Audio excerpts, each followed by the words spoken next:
आज हम third chapter start करेंगे।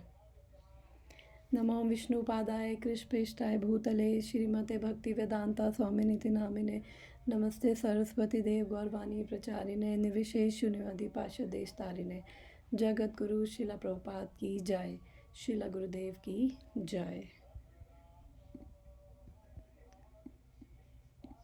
चैप्टर 3। मुखम वाचम करूपाचनम करोति पुंगम लंगायते ग्रीम हम कृपते। हरे कृष्ण।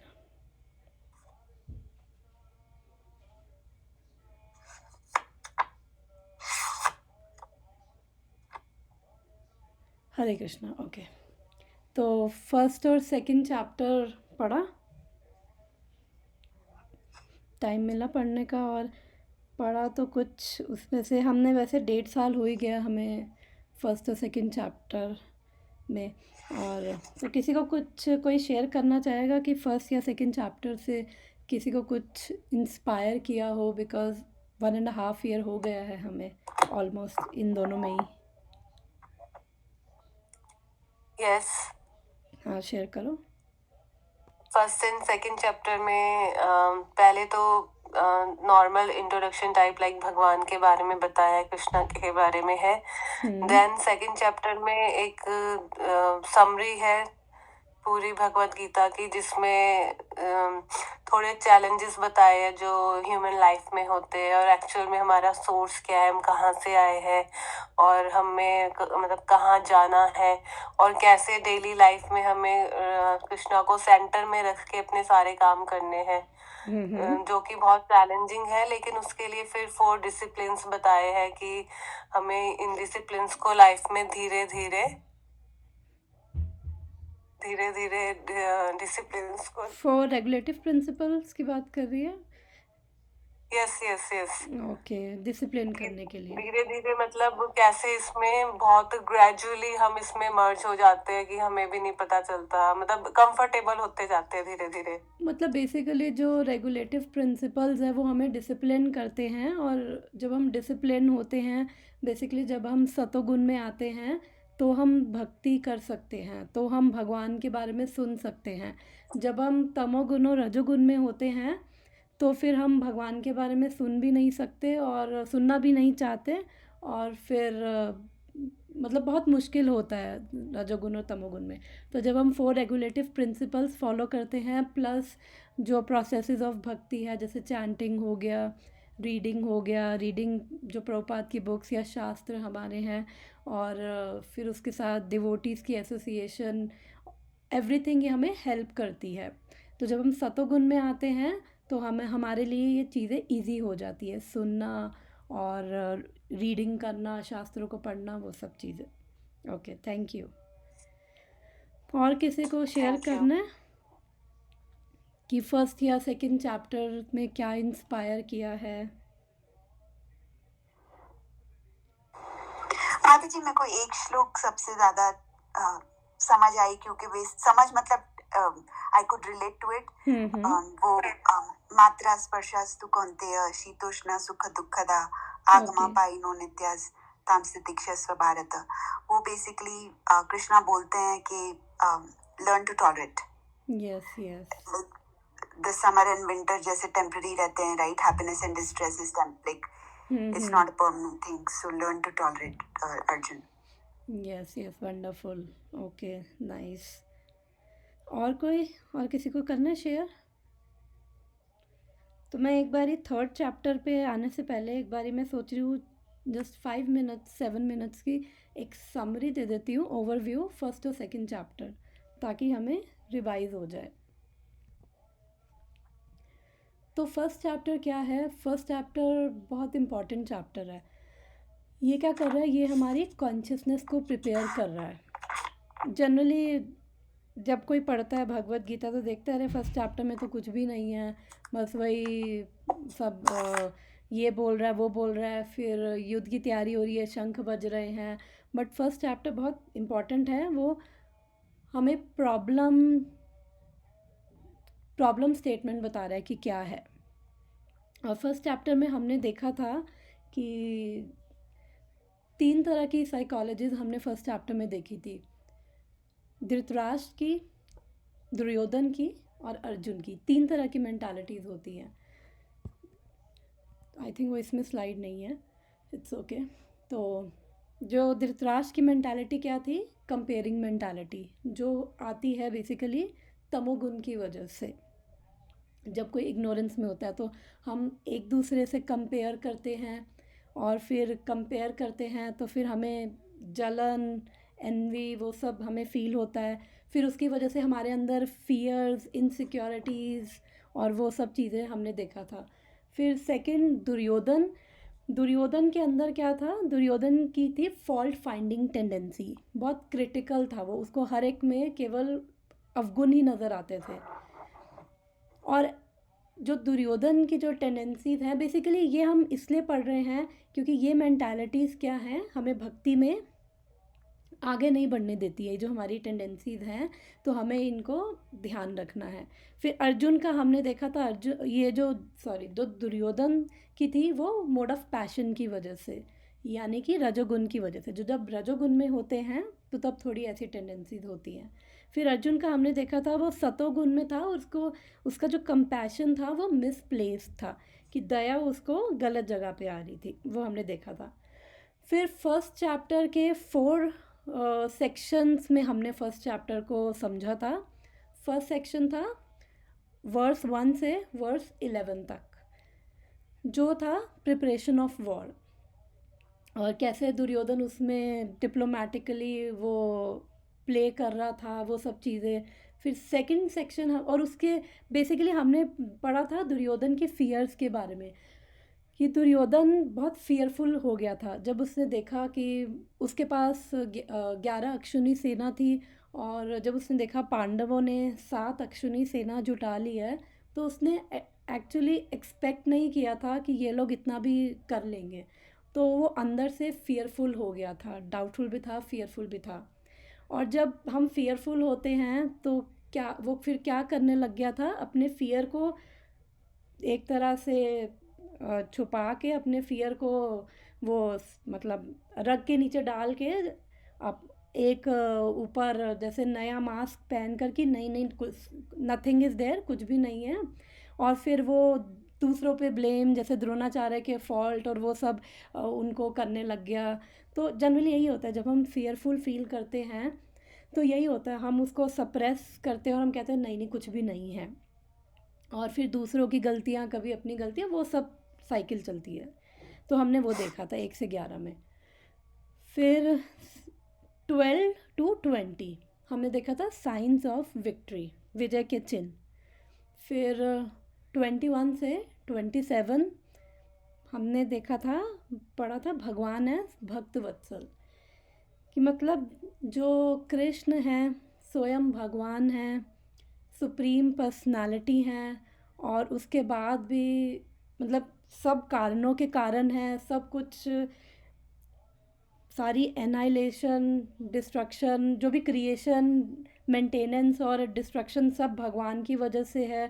वो सुप्रीम भगवान अपने भक्त के लिए एक तरह से उसका चैरिटियर, एक सेकेंड, कोई आया मैं ऐड कर लूँ।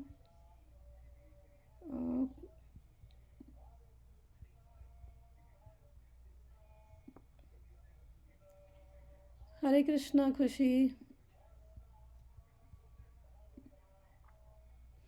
हरे कृष्णा माता जी, सॉरी मेरा थोड़ा लेट हो गया। कोई प्रॉब्लम नहीं, हम अभी जस्ट डिस्कस कर रहे थे वो फर्स्ट चैप्टर की मैं समरी वो ले रही थी।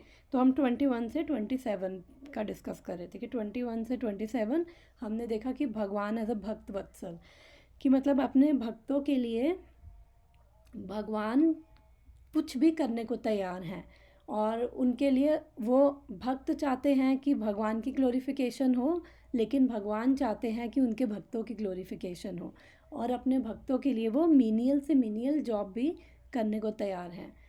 जो हमने देखा था कि भगवान उसका मतलब सुप्रीम पर्सनालिटी, सुप्रीम भगवान होने के बाद भी उन्होंने अर्जुन के चैरिटियर बने, यानी कि सारथी बने।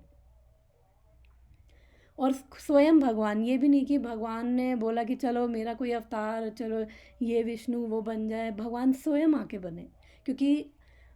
क्यों बने? क्योंकि 7th या आई थिंक 9th चैप्टर में बताते हैं भगवान की क्वालिफ़िकेशंस कि अर्जुन, मैं ये कॉन्फिडेंशियल नॉलेज तुम्हें इसलिए दे रहा हूँ because you are non envious and faithful.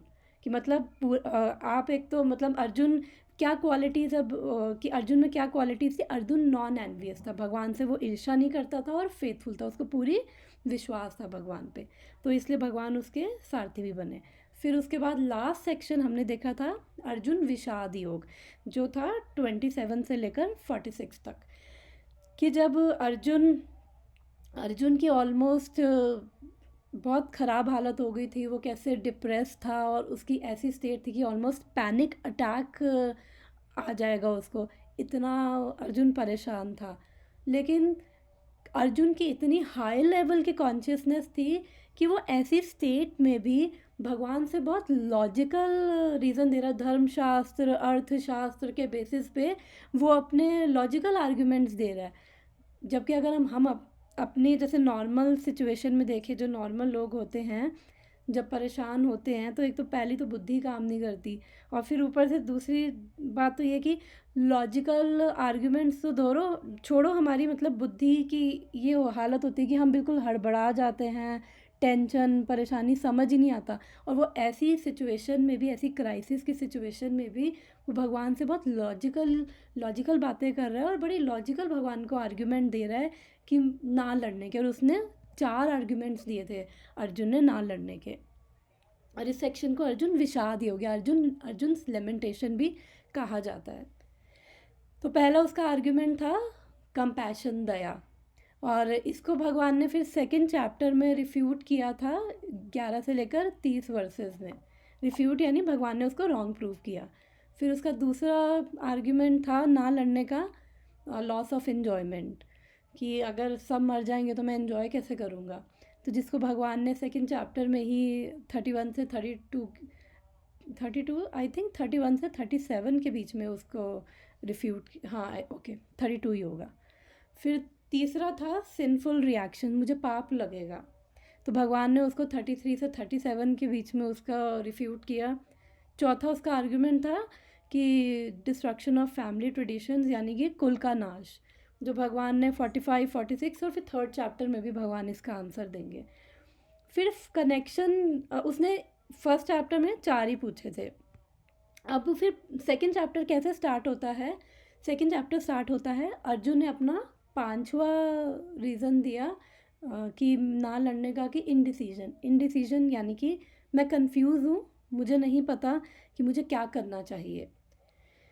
तो हमने 1st चैप्टर में ये भी देखा था कि अर्जुन कितना अपने आप से कनेक्टेड था, कि कुछ भी उसको फील हो रहा था, उसका इमोशनल इंटेलिजेंस कितना हाई था, कुछ भी उसको फील हो रहा था तो वो भगवान को बता पा रहा था। वो हमने पढ़ी थी डिस्क्रिप्शन, वो कह रहा था कि my limbs are quivering, my hair are standing, यानी कि मेरी जीभ सूख रही है, मेरे अंग कांप रहे हैं, और उसने ऐसे करके डिस्क्रिप्शन दी। और फिर इससे हमें क्या लर्निंग मिलती है कि जब भी ऐसी क्राइसिस की सिचुएशन हो तो अर्जुन ने क्या किया, जब ऐसी मतलब पूरी वो क्राइसिस की सिचुएशन थी कि वो एक तरह से इतनी बड़ी उसके लिए कि वो भाग जाना चाहता था, तो उसने क्या किया, उसने भगवान से कनेक्ट किया और जो वो फील कर रहा था उसने भगवान को सब बताया। तो जब हमारे लिए लर्निंग क्या है, जब ऐसी क्राइसिस की सिचुएशन हो तो हमें ऐसे भक्तों से कनेक्ट होना है या गुरु से कनेक्ट होना है जो हमें गाइड कर सके, और जो हमें गाइड करके हमें एक बड़ी पिक्चर दे के हमें उस जो केपेबल हो कि हमें क्या कहते हैं, गाइडेंस दे के उस सिचुएशन में हमारी हेल्प करने की। तो हमें कनेक्ट होना है, हमें अपने आप में नहीं छोड़ना। फिर 2nd चैप्टर में उसका हमने देखा था 2.1 से 2.10 तक मेन टर्निंग पॉइंट्स क्या था। एक तो उसने अपना 5वां रीज़न दिया ना लड़ने का। फिर उसके बाद 2.7 में उसने फाइनली भगवान को सरेंडर कर दिया। क्योंकि अब जो सेकंड चैप्टर स्टार्ट हुआ था, अभी तक क्या है, अभी तक फर्स्ट चैप्टर में तो भगवान ने कुछ बोला ही नहीं, अर्जुन ही बोल रहा था। और फिर अभी बड़ी फॉर्मल कन्वर्सेशन चल रही थी जो दो फ्रेंड्स के बीच में होती है, अभी वो चल रहा था। हाँ फ्रेंड्स है, ओके। फिर सेकंड चैप्टर में भी भगवान ने अभी स्टार्टिंग में उसको जैसे फ्रेंड होता है ना, थोड़ा सा चेस्टाइज किया कि अरे तुम पागल हो, इतने नेगेटिव क्यों हो रहे हो, उस वे में भगवान ने चेस्टाइज किया कि उसको इम्पोर्टेंट बोला और वो सब उसको बताने के लिए कि एक्चुअली में तुम क्या हो।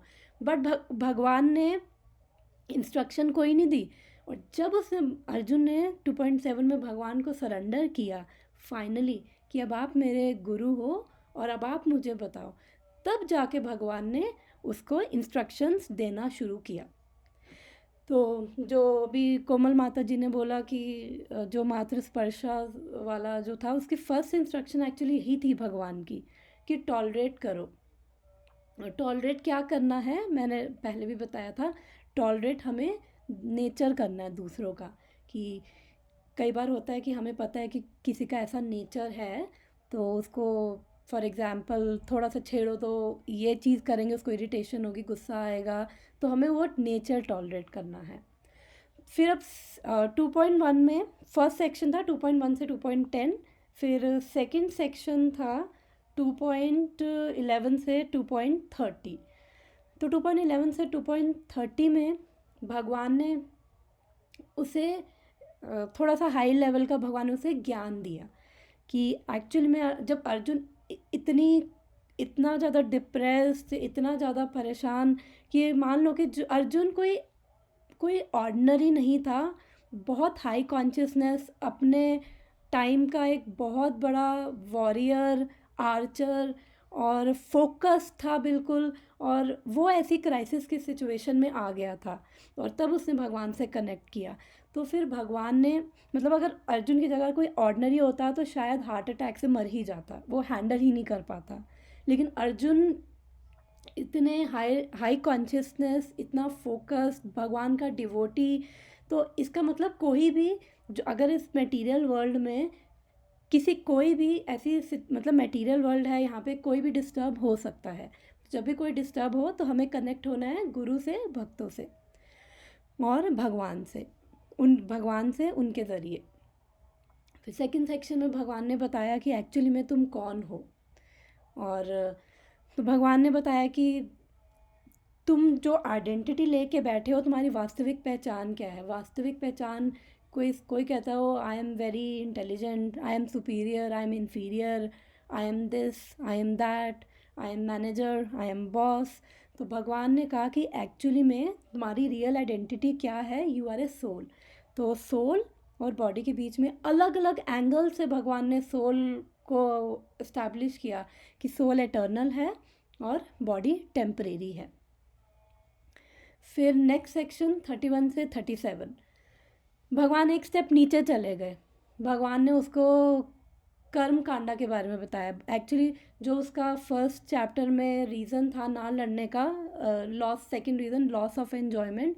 तो भगवान ने बोला कि ओके, अगर तुम्हें एंजॉय ही करना है तो ठीक है ना, धार्मिक वे में एंजॉय करो, शास्त्रों के अनुसार एंजॉय करो। जैसे कर्म कांडा क्या होता है कि जैसे हमें कुछ चाहिए तो हम शास्त्रों को फॉलो करते हैं कि अच्छा वो हमें पावर चाहिए, विद्या चाहिए, धन चाहिए, पुत्र चाहिए, तो हम ब्राह्मणों को कंसल्ट करेंगे कैसे करें। तो उसके अनुसार जो हम कर रहे हैं वो धार्मिक वे में हम अपनी इच्छाओं को, डिज़ायर्स को पूरी कर रहे हैं। फिर बट ये भगवान ने केवल रिकमेंड नहीं किया, भगवान ने उसको नेक्स्ट सेक्शन में इसको कंडेम भी किया कि फिर जब भगवान ने बोला था 42-43 की ये शास्त्रों की, ये वेदों की फ्लावरी लैंग्वेज में मत आओ अर्जुन, ये तुम्हें घने जंगल की तरह वो करेंगे। तो भगवान ने जस्ट आर्ग्यूमेंट से ओके, अगर एंजॉय करना, अगर कोई इतना परेशान है, फिर अच्छा ठीक है एंजॉय करना तो ऐसे कर लो, धार्मिक वे में करो ना। फिर नेक्स्ट सेक्शन 38 से 53 भगवान ने उसे बुद्धि योगा के बारे में बताया। भगवान ने अब एक स्टेप और ऊपर ले लिया। तो एक्चुअली इस चैप्टर में भगवान क्या कर रहे हैं, उसको अलग अलग ऑप्शंस दे रहे हैं अर्जुन को। और बुद्धि योगा में हमने इसे बहुत डिटेल में बुद्धि योगा में हमने डिस्कस किया था। हमने कार वाला एग्जाम्पल भी लेके समझा था एक्चुअली बुद्धि योगा है क्या, और मैंने वो भी बताया था 3 चीज़ें, what to do, how to do, why to do. वो एग्जाम्पल लेके भी 1-2 सेशन लिए थे इस पे, केवल बुद्धि योगा पे, तो वो नहीं बताऊँगी। जस्ट बुद्धि योगा में बेसिकली हमने क्या समझा था कि बुद्धि योगा में जब कोई ज्ञान में रहकर कर्म करता है, ज्ञान के प्लेटफॉर्म पे कर्म करता है, और जब ज्ञान होगा तो फिर हम अपने हर कर्म को कैसा करेंगे, सेवा के रूप में करेंगे। और ज्ञान के प्लेटफॉर्म पे रहकर जब हम अपनी वर्ल्डली ड्यूटीज़ कर रहे हैं भगवान को समर्पित करते हुए, तो एक्चुअली में वो बुद्धि योगा है कि भगवान उसे बोल रहे हैं कि अब उसका एक और जो था फियर ऑफ सिंफुल रिएक्शन, तो भगवान ने उसको ये भी बोला था उसको कि मुझे पाप लगेगा, तो ये भी बुद्धि योगा वाले सेक्शन में बोला कि बुद्धि योगा क्या, आर्ट ऑफ डूइंग वर्क, कि कैसे तुम कर्म करो कि तुम्हें कोई रिएक्शन ही ना लगे, तुम्हें कोई पाप ही ना लगे, तुम्हारे आगे फर्दर कर्मा ही बनने बंद हो जाएंगे। बिकॉज अभी हम इस संसार में हैं तो हम अपने कर्मों की वजह से सफ़र कर रहे हैं। अच्छे कर्मों की वजह से इन्जॉय, बुरे कर्मों की वजह से सफरिंग आती है। कोई भी प्रेजेंट सिचुएशन हो, कोई भी हो, सफरिंग हमारे कर्मों की वजह से आ रही। तो भगवान ने उसे बताया कि ऐसे कर्म करो कि तुम्हारे वो रिएक्शन ही नहीं होंगे, तो तुम्हें पाप ही नहीं लगेगा। फिर नेक्स्ट सेक्शन हमने बहुत डिटेल में ये भी पढ़ा है। फिर नेक्स्ट सेक्शन 54 से 72 तक जो लास्ट सेक्शन था वो था स्थित प्रज्ञा के बारे में। तो उसमें भगवान ने उसे बहुत डिटेल में बताया कि जो ये बुद्धि योगा में होता है, फिर जो स्थित प्रज्ञ बुद्धि योगा के क्या बेनिफिट्स है, फिर स्थित प्रज्ञा क्या है, अटैचमेंट और एवर्जन से फ्री है, वो अपने आप को रिस्ट्रिक्ट भी कर पा रहा है और प्रॉपर्ली एंगेज भी कर पा रहा है। वो सब ऐसा नहीं है कि स्थित प्रज्ञा कोई काम नहीं कर रहा है, वो सब कुछ कर रहा है, लेकिन उसकी कॉन्शियसनेस डिफरेंट है। तो वो कैसी कॉन्शियसनेस से कर रहा है, वो अटैचमेंट एवर्जन से फ्री है, उसे बिल्कुल फ़र्क नहीं पड़ रहा। 3-fold, इवन उसको 3-fold जो भौतिक जगत में कोई आएगा तो उसको ये 3 भौतिक ताप सहने ही पड़ेंगे, आदि भौतिक, आदि दैविक, आध्यात्मिक। लेकिन स्थित प्रज्ञा को ये भौतिक ताप भी नहीं कुछ कर पा रहे, और वो बहुत पीसफुल है। उसकी बुद्धि, उसका माइंड फिक्स है, और बुद्धि फिक्स है, माइंड स्टेडी है, पीसफुल है। इवन क्राइसिस की सिचुएशन में भी वो बहुत पीस और हैप्पीनेस फील कर पा रहा है। तो भगवान ने ये सब स्थित प्रज्ञा का लास्ट सेक्शन में बताया था। ओके, और जो थीम क्या थी इस सेकंड चैप्टर की, कि हमें अपनी वर्ल्डली ड्यूटीज़ तो करनी है दूसरों की तरह, लेकिन हमें अपना कर्म नहीं छोड़ना है, हम अपनी ड्यूटीज़ नहीं छोड़नी है। हमारे अंदर वो कैसे करना है, इंटरनल रिनाउंसमेंट, यानी हमारे अंदर जब हम ज्ञान में रहकर कर्म करेंगे तो हमें थोड़ी डिटैचमेंट होगी, और हम फिर डिटैचमेंट होगी मटेरियल चीज़ों से, और अटैचमेंट कहाँ होगी, कृष्ण की तरफ। तो हम हर कर्म को एज अ सेवा कर पाएंगे, भगवान की सेवा। तो अब हमारा यहाँ से ये 2 चैप्टर्स की समरी थी। अब हम आते हैं 3rd चैप्टर पे। तो 3rd चैप्टर हमारा कहाँ से शुरू होता है? एक्चुअली हर चैप्टर के बीच में ना कनेक्शन है, और क्यों कनेक्शन है? बिकॉज ये भगवत गीता क्या है, ये कन्वर्सेशन है भगवान और अर्जुन के बीच में। तो अर्जुन कुछ पूछ रहा है, फिर भगवान कुछ बता रहे हैं, तो हर चैप्टर आपस में कनेक्टेड है। इवन वर्सेस आपस में कनेक्टेड है, इवन जो वर्सेस में जो पैराग्राफ्स है सब आपस में कनेक्टेड हैं। तो हमें जब हम पढ़ते हैं थोड़ा सा कनेक्शन बना के, तो हमें अंडरस्टैंडिंग और ज़्यादा आती है। तो अब सेकंड चैप्टर अब कहाँ से क्यों शुरू हुआ? बिकॉज फर्स्ट चैप्टर, हाँ जी बिल्कुल।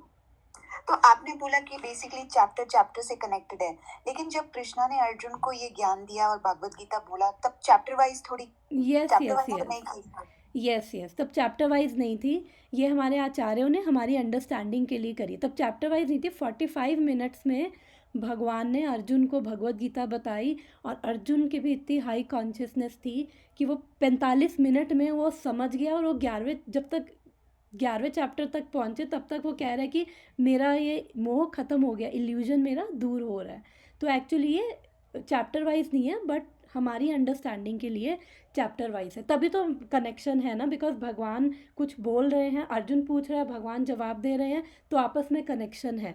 लेकिन वो थोड़ा थोड़ा थीम चेंज हो रहा है, तो थोड़ा चैप्टर वाइज सेक्शन चेंज होते हैं, और फिर हमारे आचार्य ने उनको डिवाइड किया है 18 चैप्टर में हमारी अंडरस्टैंडिंग के लिए। थैंक यू माता जी। नहीं तो अर्जुन ने कृष्णा ने 45 मिनट से उनको सुना था या 18 डेज तक चला गीता का? नो 18 डेज तक तो युद्ध चला था। अच्छा, बट 45 मिनट से बस कृष्ण भगवान यस और सोचो कृष्णा, वो अर्जुन कितने हाई लेवल कॉन्शियसनेस का था, 45 मिनट्स में वो भगवत गीता समझ गया, वो खड़ा भी हो गया। हाँ Krishna, I surrender to you now, मैं सरेंडर करता हो रहा, मैं अपनी ड्यूटीज कर रहा हूँ 45 मिनट्स में सिर्फ। और हम लोग को 45 मंथ्स, 45 ईयर्स, पता नहीं 45 जन्म भी लग जाए, बट 45 जन्म लग जाएंगे शायद समझने में। यस तो इसलिए मैंने कहा कि अर्जुन जो है कोई ऑर्डिनरी नहीं है, कि अगर उसकी ऐसी स्टेट आई थी कि वो इतना क्राइसिस में, उस इतना डिप्रेशन में, कि वो टॉप मोस्ट अपने एक तरह से करियर के टॉप मोस्ट लेवल पे था, वो वहाँ से कह रहा है मैं छोड़ के जा रहा हूँ कृष्णा, बाय बाय कृष्णा, मैं नहीं हैंडल कर सकता, मैं छोड़ के जा रहा हूँ, इतना हाई लेवल का। तो अगर हम पे अगर ऐसी क्राइसिस की सिचुएशन, डिस्टर्बेंस आए, तो फिर हमें क्या करना है, तो ये हमें बताते हैं, हमारे ये अंडरस्टैंडिंग मिल रही है, हमें लर्निंग मिल रही है कि हमें भी राइट सोर्स से कनेक्ट होना है, जो राइट सोर्स है और जो केपेबल है उनसे कनेक्ट होना है, उनसे हमें शेयर करके उनसे हमें फिर समझना है कि कैसे हम अपने आप को, इन चैलेंजेस को कैसे हैंडल करें। तो अब भगवान ने 49 वर्स में, जो सेकंड चैप्टर के 49 वर्स में भगवान ने अर्जुन को बोला था, दुरे नहीं अवरम कर्मा बुद्धि योगा धनंजया। ये वर्स है 49 चैप्टर का। कहोगे तो मैं खोल लेती हूँ, हम पढ़ भी सकते हैं उसका ट्रांसलेशन। तो इसका क्या मतलब था? इसका मतलब था भगवान कह रहे हैं, कीप ऑल एबोमिनेबल एक्टिविटीज़ फार डिस्टेंट बाय डिवोशनल सर्विस, यानी बाय बुद्धि योगा। ये सारी जो घृणित कर्म है अर्जुन, इनको दूर रखो। तो अब अर्जुन ने सोचा कि भगवान एक्चुअली उसमें कहना क्या चाह रहे थे, उसमें 2 मिनट में बता देती। भगवान उसको क्या कहना चाह रहे थे कि जो ये फ्रूटिव मेंटालिटी है, ये सकाम कर्मों वाली मेंटालिटी है, अर्जुन इसको दूर रखो।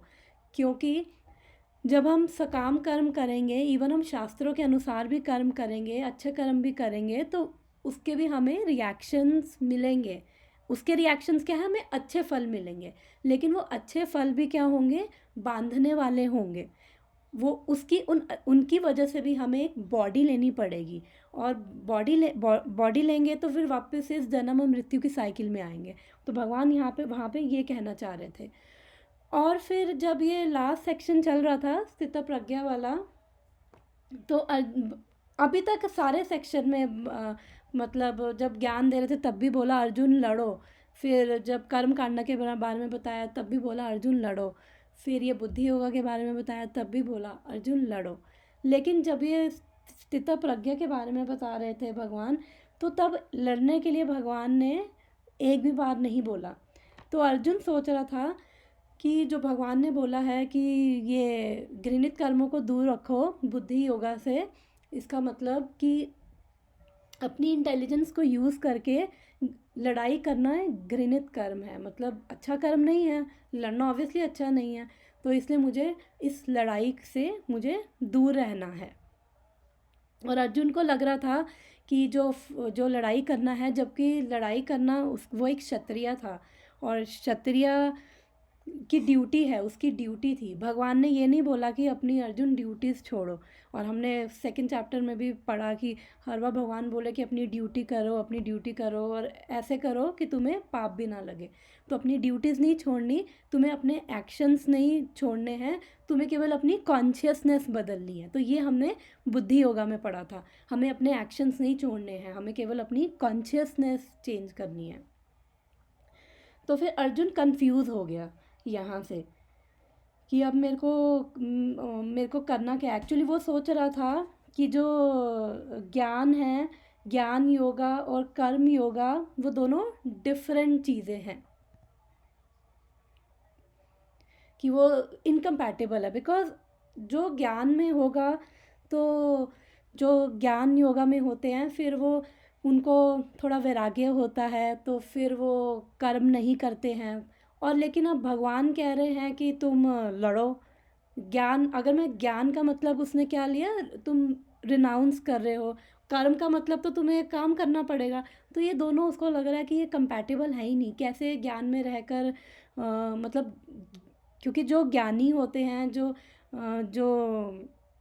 ज्ञान योगा में होते हैं, क्योंकि वो उस लेवल प्यूरिफिकेशन उनके अंदर होती है, उस लेवल की प्यूरिफिकेशन होती है, उनका हार्ट प्यूरिफाइड होता है, और वो फिर उनको वैराग्य होता है, और उनके अंदर युक्त वैराग्य आता है। युक्त वैराग्य यानी कि वो जो भी चीज़ है वो भगवान की, उनको ज्ञान मिलता है, वो भगवान की सेवा में यूज़ कर पाते हैं। और कई ऐसे भी होंगे जो केवल ज्ञान लेकर केवल शुष्क वैराग्य, यानी कि उस ज्ञान से उनको कुछ हेल्प नहीं कर रहा। जैसे जो जो सिद्धियाँ चाहते हैं, यानी वो केवल ज्ञान चाहते हैं, वो सिद्धियाँ चाहते हैं, और लेकिन वो उनको हेल्प नहीं कर रहा भगवान तक पहुंचने की। तो फिर काफ़ी ऐसे होंगे जो ज्ञान योगी होंगे, हिमालय पे बैठे होंगे। तो अर्जुन यहीं पे कंफ्यूज हो गया कि एक्चुअली में है क्या। तो फिर मतलब ये चैप्टर क्या, ये कन्वर्सेशन, ये थर्ड चैप्टर क्या है, कर्म योगा। तो बेसिकली जब भगवान ने सेकंड चैप्टर में उसको ख़त्म किया, तो अर्जुन कंफ्यूज हुआ, इसलिए ये फर्दर कन्वर्सेशन शुरू हुई, जो ये थर्ड चैप्टर बना। तो थर्ड चैप्टर में अब हम पहले श्लोक पढ़ लेते हैं, फिर इसके ऊपर आते हैं। इसके मैं सेक्शंस एक बार ही बता देती हूँ, थर्ड चैप्टर के सेक्शंस। यस, हाँ, यस।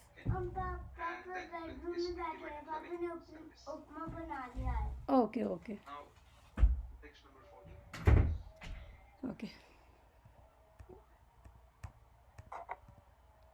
स्लाइड ही डाली, अच्छा ओके ओके, हाँ यही है, ब्रेक डाउन ऑफ चैप्टर 3। तो हम इसके हैं 5 सेक्शन, 5 या 4 कह लो। तो फर्स्ट सेक्शन को मैंने, और 3.1 से 3.9 है, बट 2 में डिवाइड कर दिया।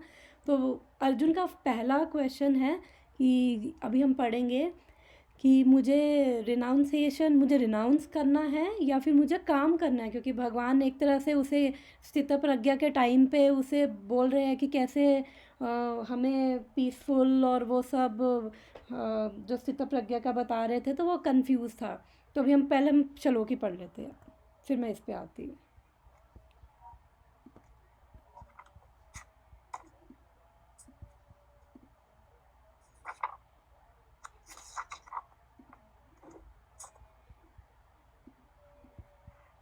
हिंदी में भी खोल लेती हूँ।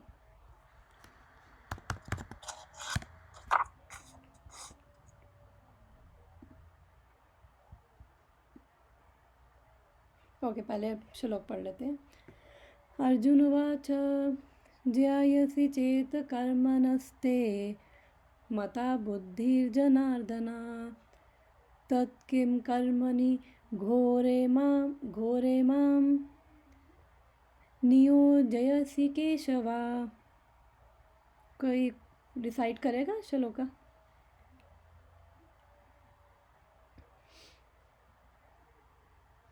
किसी को करना है तो अनम्यूट करके श्लोक का डिसाइड कर लो। माता जी मैं करूं? Yes yes sure. अर्जुन उवाच जायसी चेत् कर्मणस्ते माता बुद्धिर्जनार्दन तत्किं कर्माणि घोरे मां नियोजयसि केशवा। Thank you. किसी और को करना है? मैं ट्राई करती हूँ माता जी। Yes sure.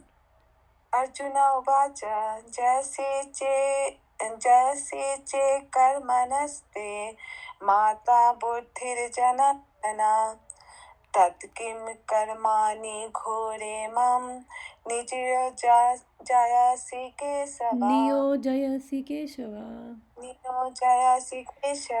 Thank you. और किसी को? अदरवाइज हम यस श्योर श्योर। जयासि चेत् कर्मणस्ते अर्जुन मता उवाच बुद्धिर्जनार्दन अर्जुन उवाच जयासि चेत् कर्मणस्ते सॉरी कोई बात नहीं, कर्मणस्ते मता बुद्धि जनार्दन तत्की कर्मणि घोरे माम नियोजयसि केशव। Thank you. क्योंकि ये भगवान के द्वारा बोले गए हैं, चाहे हम कैसे भी प्रोनाउंसिएशन, अब भगवान को पता है कि इतने कोई वो यहाँ पे संस्कृत के ज्ञानी नहीं है, स्टिल डिसाइड करना बहुत अच्छा है श्लोक का। तो पहले हम इसकी मैं ट्रांसलेशन पढ़ती हूँ इंग्लिश हिंदी में, फिर परपट पढ़ेंगे। Arjuna said, O Janardana, O Keshava, why do you want me to engage in this ghastly warfare if you think that intelligence is better than fruitive work.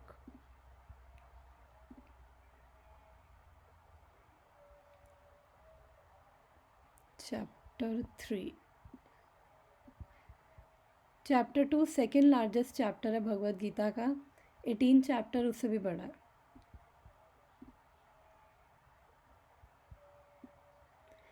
Arjun ने कहा, हे जनार्दन, हे केशव, यदि आप बुद्धि को सकाम कर्म से श्रेष्ठ समझते हो तो फिर आप मुझे इस घोर युद्ध में क्यों लगाना चाहते हैं।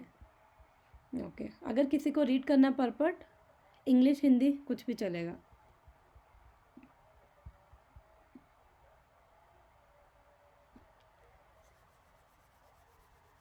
करना है किसी को रीड या मैं ही करूँ? ओके, चलो फिर मैं कर लेती हूँ।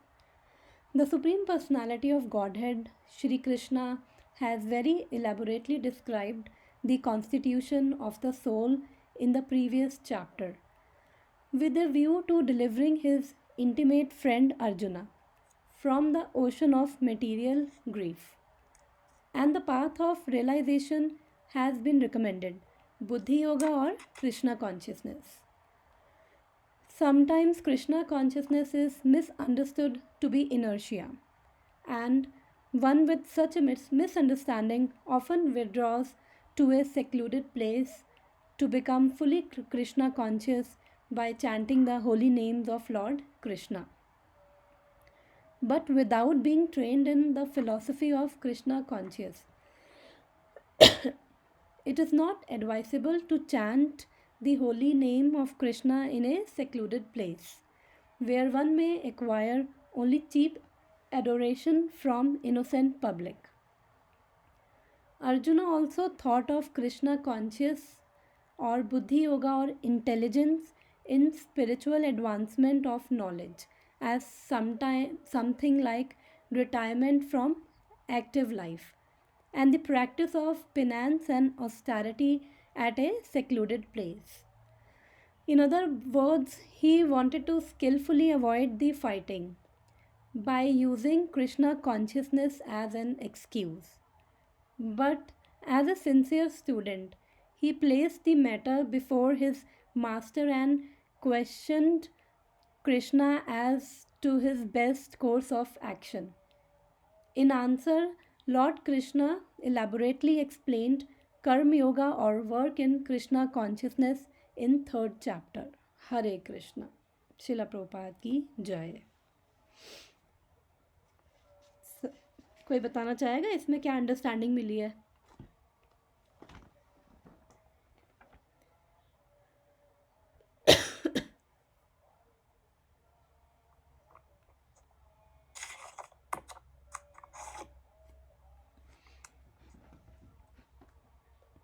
या मैं ही बताऊं? ओके, सब शांत है तो फिर मैं बताती हूँ कि यहाँ पे क्या कह रहे हैं भगवान। यहाँ पे एक बहुत अच्छी चीज़ लिखी है, sometimes Krishna consciousness is misunderstood to be inertia and one with such misunderstanding often withdraws to secluded place. कि मतलब कई बार लोग सोचते हैं कि भक्ति करने का मतलब होता है कि कोई एक्टिविटी ही नहीं है, मतलब भक्ति कर रहे हैं तो भक्ति में बस कुछ नहीं करना, वो किसी क्या कहते हैं सेक्लूडेड प्लेस यानी ऐसी जगह पे जहाँ पे कोई भी नहीं है वहाँ पे चले जाओ, वहाँ पे भगवान का नाम ले लो, या फिर हिमालय पे चले जाओ, ये वो।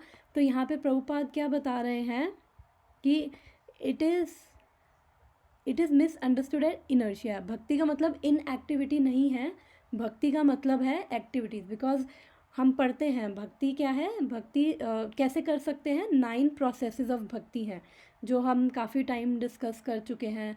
श्रवण करना, कीर्तन करना, यानी कि स्मरण करना, भगवान के बारे में सुनना, जो उसमें से फर्स्ट एंड फॉरमोस्ट क्या है, हियरिंग, सुनना भगवान के बारे में। बिकॉज जब हम भगवान के बारे में सुनते हैं हमें पता चलता है कि भगवान कौन है, हम कौन है, और हमारा क्या संबंध है भगवान से, भगवान की क्या पोजीशन है, हमारी क्या पोजीशन है, और हमें फिर उससे क्या है, एनलाइटनमेंट मिलती है, हमें अटैचमेंट फील होती है।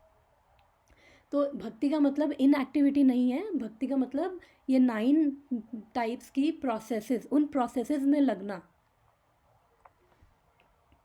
और फिर यहाँ पे भी लिखा है कि it is not advisable to chant the holy name of Krishna in a secluded place where one may acquire only cheap adoration from the innocent public.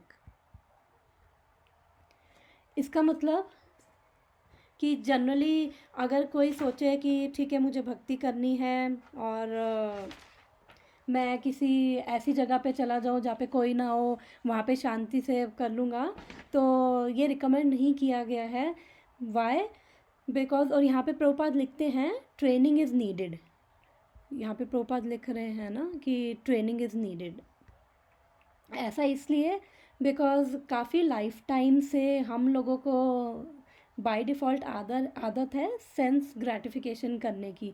तो उसकी वजह से क्या है, हमारे माइंड में बहुत सारे इम्प्रेशंस हैं वो कि सो कॉल्ड इस क्या कहते हैं हैप्पीनेस के, कि जब भी हमने सेंस ग्रेटिफिकेशन करी तो वो इम्प्रेशंस हमारे माइंड में है। तो जब हम सेक्लूडेड प्लेस पे जाएंगे तो वो इम्प्रेशंस क्या होंगे, वो इम्प्रेशंस हमें डोमिनेट करेंगे, और जब वो इम्प्रेशंस आएंगे हमारे माइंड में एक मूवी की तरह चलेंगे, तो हम उनको फोर्सफुली हम उनको देखने पे मजबूर होंगे। बिकॉज आगे भगवान बताएंगे कि अपने नेचर के अकॉर्डिंग और वो सब, तो हम फोर्सफुली उनको देखने पे मजबूर होंगे, हम उनके बारे में सोचेंगे। तो जब हम सोचेंगे तो फिर हम राइट कॉन्शियसनेस मेंटेन नहीं कर पाएंगे। इसलिए एडवाइसेबल होता है कि हमें भक्ति करनी है तो हमें भक्तों की एसोसिएशन में, क्योंकि उसी से ही हमें मोटिवेशन मिलती है, इंस्पिरेशन मिलती है, और हम जब हमारे डाउट्स होते हैं हम क्लियर कर पाते हैं और हम फिर भक्ति में आगे भी बढ़ पाते हैं।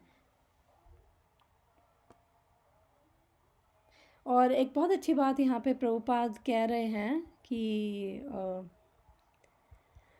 In other words, he wanted to skillfully avoid the fighting by using Krishna consciousness as an excuse.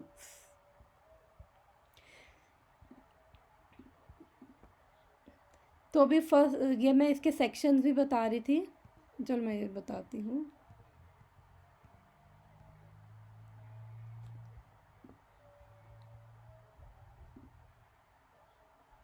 Okay, तो बहुत अच्छा पॉइंट प्रभुपाद ने दिया कि अर्जुन क्या चाहता था कि वो ये फाइटिंग, वो लड़ना नहीं चाहता था। तो वो क्या दे रहा था, वो बहुत स्किलफुली अर्जुन एक्सक्यूज़ दे रहा था भक्ति का, क्योंकि वो कह रहा था कि भगवान मैं जंगल में चला जाऊंगा, मैं भीख मांग के खा लूँगा, मैं भक्ति कर लूँगा। तो वो एक्सक्यूज़ दे रहा था, वो भक्ति के नाम पे अपनी जो ड्यूटीज़ हैं उसको क्या कहते हैं अवॉइड करने की कोशिश कर रहा था। तो ऐसे हमें भी सोचना है कि एक्चुअली हमारे क्या एक्सक्यूज़ेज़ हैं। एक्चुअली हम भी कहीं ऐसा तो नहीं भक्ति के नाम पे एक्सक्यूज़ेज़ दे रहे हो।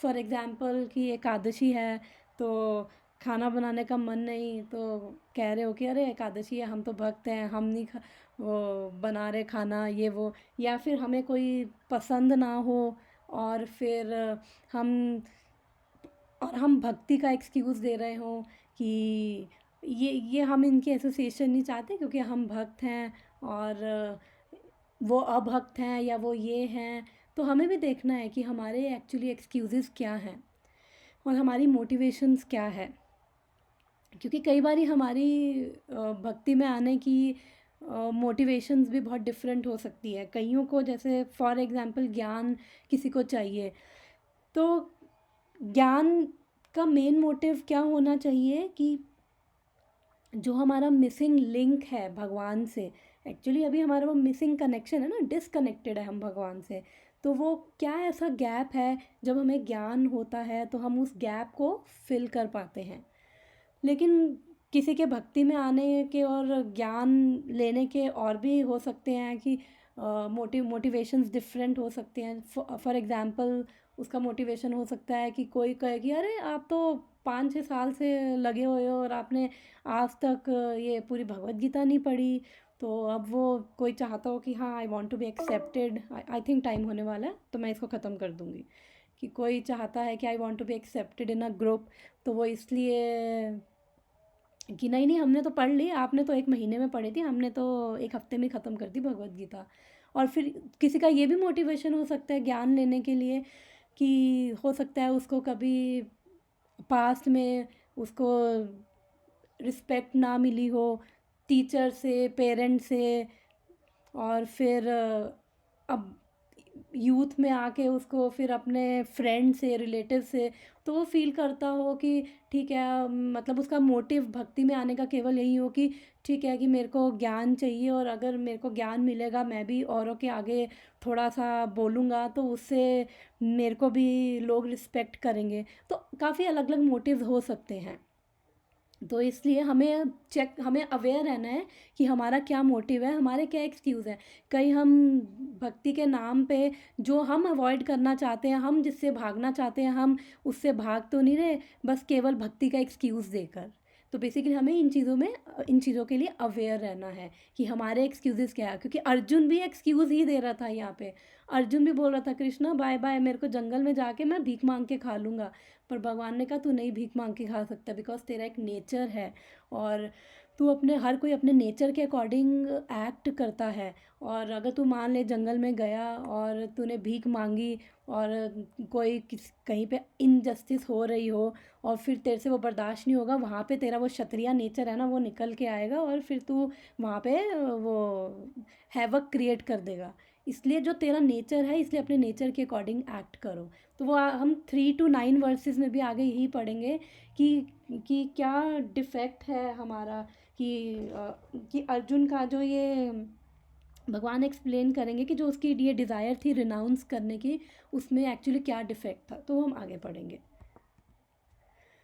तो इसलिए करेक्ट अंडरस्टैंडिंग क्या है कि जो प्रभुपाद ने लिखा है कि without being trained in the philosophy of Krishna consciousness, it is not advisable to chant holy names in a secluded place. तो हमें जो भक्ति करनी है, हमें इनिशियली जब तक हम उस लेवल पे नहीं पहुंच जाते कि हमें बहुत ज्ञान हो गया, अब हमें किसी की ज़रूरत नहीं है, हमें बहुत प्योरिटी है, तो इवन उस लेवल पे पहुंचेंगे तब भी हम एक्चुअली फिर हम प्रीचिंग करेंगे, फिर हम लोगों को बताएंगे, तब भी हम खाली नहीं बैठेंगे एक्चुअली। और कई बार है जो मैंने बताया कि हमारे मोटिव कि दूसरों को दिखाने के लिए कि वो एक सेक्लूडेड प्लेस पे चला गया कि चीप, प्रभुपाद लिख रहे हैं यहाँ कि चीप एडोरेशन, कि हाँ लोग मुझे एडमायर करें केवल इसलिए, उसका ये मोटिव तो नहीं है। उसके बाद